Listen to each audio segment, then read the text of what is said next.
ఇంకేం చేస్తారు రేవంత్ రెడ్డి? ఇంతకంటే ఇంకెక్కువ ఏం చేస్తారు చెప్పండి? ఇప్పుడు ఎన్ని చేయాలనో అన్ని చేసిరు, ఎన్ని చేయాలనో అన్ని చేసిరు. ఫస్ట్ బెదిరించిరు, భయపడలే. కేసులు పెట్టిరు, భయపడలే. దాడులు చేసిర్రు, భయపడలే. భయంకరంగా అత్యాయత్నానికి పాల్పడ్డరు, భయపడలే. అది అయిపోయిన తర్వాత 18 కేసులు పెట్టిర్రు, భయపడలే. ఇప్పుడున్నటువంటి కేసులతో 20 పైన అయినాయి. కేసులు పెట్టిర్రు, భయపడలే. ఎన్ని రకాల ఇబ్బందులకు గురి చేసినా కానీ భయపడలే. భయపడకపోతే ఇట్లా కాదని చెప్పేసి క్యారెక్టర్ నాశా చేసేటట్టు కార్యక్రమాలు కూడా చేసిర్రు. ఇంకా ఇంతకు మించి నువ్వేం చేస్తావు రేవంత్ రెడ్డి గారు? ఇంతకు మించి ఇంకేం చేయగలుగుతారు మీరు? మీ ప్రభుత్వం ఇంతకు మించి ఏం చేయగలుగుతుంది? ఇంకా చంపేయడం తప్ప మీరు ఇంకా చేసేది ఏం లేదు. సో కాబట్టి భయపడేటోడు ఎవ్వడూ లేడిడ, ఎవ్వడు భయపడేటోడు లేడు. మా వ్యూహం మారుతుంది, మా పంతం మారుతుంది, కానీ మా వాయిస్ వినిపిస్తూనే ఉంటుంది. నువ్వు ఈ రూట్లో కొడితే మేము ఇంకో రూట్లో వస్తాం, నువ్వు ఆ రూట్లో కొడితే ఇంకో రూట్లో వస్తాం. తెలంగాణకు తిరుగుబాటు అనేది కొత్త ఏం కాదు.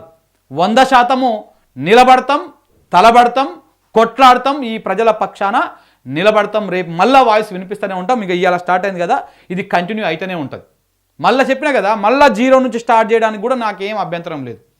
ఇదే రూమ్లో స్టార్ట్ అయింది, ఇదే ఒక సింగిల్ రూమ్లో స్టార్ట్ అయింది న్యూస్ లైన్ అనేటువంటి వేదిక.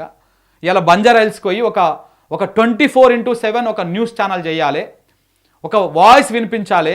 ఇవాళ తెలంగాణ మీడియాని, తెలంగాణ ప్రజలను ఒక మాఫియా ఏల్తా ఉన్నది. ఆ మీడియా సామ్రాజ్యంలో తెలంగాణోడి గొంతుక వినిపించడం లేదు, మన ప్రయోజనాలు కనిపించడం లేదు. మన వాయిస్ వినిపించాలి కాబట్టి మనము ఎందుకు ఆ దాకా పోకూడదని చెప్పేసి కష్టపడి ఆ దాకా పోయినాం. ఏం చేసిరు సార్? కేసులు పెట్టి నా వెనకాల వాళ్ళు ఉన్నారు, వీళ్ళు ఉన్నారు, ఈడున్నారు, ఆడున్నారు అని చెప్పేసి ఏదేదో ప్రయత్నాలు చేసిరు కదా, పట్టుకపోయారు కదా. అన్నీ హార్డ్ డిస్క్ల కానుంచి, సర్వర్ల కానుంచి, సిస్టంలో అన్నీ ఏవి లేకుండా డేటా ఎక్కడెక్కడ స్టోర్ అవుతుందో అంత ఎత్తుకపోయారు కదా. దొరకబట్టిర్రా ఏమన్నా? ఎవడెవడి నుంచి ఎన్ని లక్షలు ఎన్ని కోట్లు వచ్చినాయి దొరకబట్టిర్రా?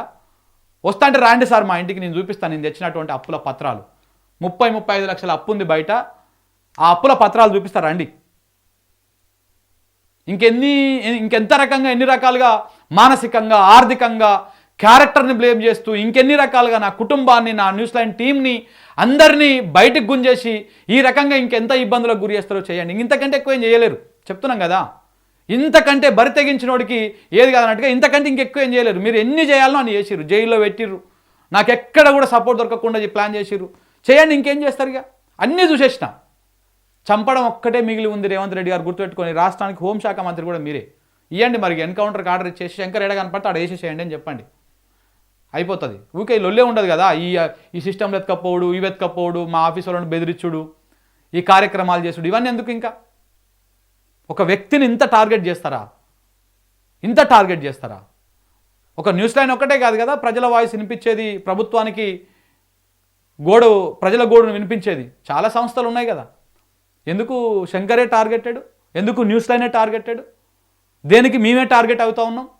ఎందుకంటే వీడొక బీసీ బిడ్డ, ఎందుకంటే వీడొక గౌడ బిడ్డ, వీడికి పెద్దగా సపోర్ట్ దొరకదు బయటికి వెళ్ళి.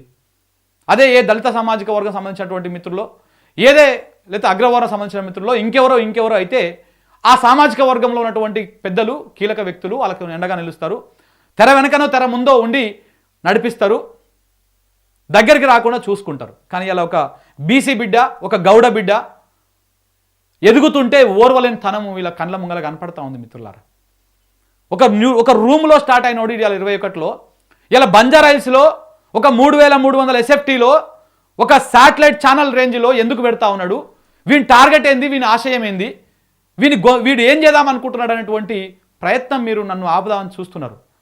ఏం చేస్తారు సార్? 4 రోజులు ఆపుతారు, 2 నెలలు ఆపుతారు, ఇబ్బందులకు గురి చేస్తారు. అప్పు పుట్టదా? ఇట్లా చేయి చేసి అడుక్కుంటే నన్ను నమ్మి నాకు ఇచ్చేటువంటి వాళ్ళు చాలామంది ఉన్నారు, అభిమానించేటువంటి వాళ్ళు చాలామంది ఉన్నారు.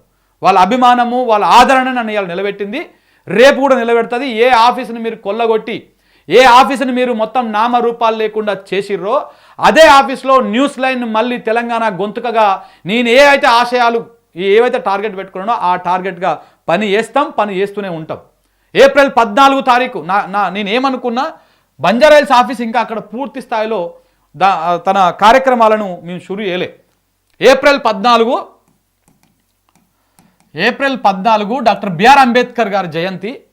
ఆ జయంతి సందర్భంగా మేము మా ఛానల్ని 24/7 చేద్దాము అని చెప్పేసి మేము ఏర్పాట్లు చేసుకున్నాం. వచ్చినటువంటి పోలీసు వాళ్ళకు కూడా తెలిసే ఉంటుంది, తెలిసే ఉంటుంది, చూసే ఉంటారు. ఆఫీస్ చూసి ఇంత పెద్ద ఆఫీస్ ఎట్లా పెట్టినావు, ఏడుకెళ్ళి పెట్టినావు, ఎట్టట పెట్టినావు, అలా కథలు కాదు అసలు. ఆ పోలీసు వాళ్ళు కూడా ఎట్టట బిహేవ్ చేసిర్రు అన్నీ మర్చిపోం సార్, అన్నీ గుర్తుకే ఉంటుంది. ఎప్పుడు అమావాస్యనే ఉండదు, ఎప్పుడు పున్నమే ఉండదు, ఎప్పుడు చీకటే ఉండదు, ఎప్పుడు వెలుతురే ఉండదు. ప్రతి ఒక్కటి నోటెడే, ప్రతి ఒక్కటి గుర్తుంటుంది. తెలంగాణ సమాజం ఎప్పటికీ మర్చిపోదు. ఎన్ని కుట్రలు ఛేదించితే, ఎంత అవమానాలు పడితే, ఎంత ఇబ్బందులకు గురి చేస్తే ఆ ఇబ్బందులన్నీ ఎదుర్కొంటే ఎట్లా తెలంగాణ వచ్చింది. ఇవాళ ఇప్పటికీ ఇంకా కొంతమంది కబంధ హస్తాల్లో ఉన్నటువంటిది రేపన్నాడు తేటతెల్లం అవుతుంది. 100% అది దాంట్లో గెలుపు ఎవడు ఆపలేడు. సో కాబట్టి ఏ ప్రయత్నం చేసినా, ఎన్ని ప్రయత్నాలు చేసినా ఆపడం మీ తరం కాదు, గుర్తుపెట్టుకొని. ఇంకెన్ని చేస్తారు? ఈసారి మళ్ళీ పెడితే మళ్ళీ ఎత్తుకపోతారా? మళ్ళా ఇదే ప్రజల దగ్గరికి పోతా, ఇదే ప్రజల దగ్గరికి పోయి మాట్లాడతా, ఒకటే కెమెరా పట్టుకొని కూడా తిరుగుతా. నేను ఆపుతారా? నా గొంతునైతే ఆపలేరు కదా. కోర్టుల మీద మాకు నమ్మకం ఉన్నది, కోర్టుల మీద మాకు విశ్వాసం ఉన్నది, న్యాయస్థానంలో న్యాయం ఇంకా బతికే ఉన్నది. సో కాబట్టి న్యాయస్థానాలను ఆశ్రయిస్తాం. మమ్మల్ని ఏ రకంగా అణచివేయాలని చూస్తే ఆ రకంగా మీరు ఏ రకంగా ఇబ్బందులకు గురి చేస్తే ఆ రకంగా మేము పైకి వచ్చేటువంటి ప్రయత్నం చేస్తాం.